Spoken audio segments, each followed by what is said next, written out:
Ang intense ng mga kaganapan ngayon sa abot kamay na pangarap sapagkat may mangyayaring trahedya kay Giselle habang papunta nga sana ito sa anak niyang si Justin. Dito nga ay agad na makokonsensya si Justin dahil sa mangyayaring aksidente sa kanyang inang si Giselle kaya naman ay agad niya itong pupuntahan. Samantala ay ikakabigla ni Giselle ang mababalitaan niya kay Doc Robert na pabalik na nga daw ng Amerika ang anak nitong si Justin at balak pa nga daw ni Eric na hindi na sila muling bumalik ng Pilipinas.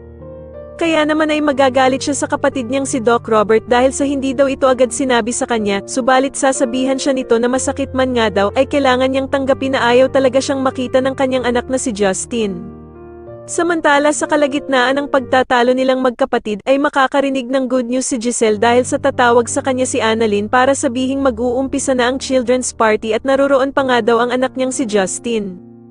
Kaya naman ay biglang magugulat si Giselle at agad nga siyang mabubuhayan dahil sa nalaman niyang ang hindi pa pala talaga nakakaalis ng bansa itong anak niyang si Justin.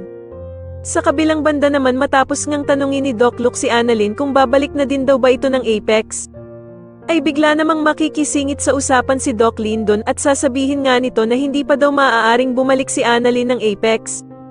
Samantala habang papunta naman si Giselle sa anak niyang si Justin ay meron namang mangyayaring trahedya sa kanya.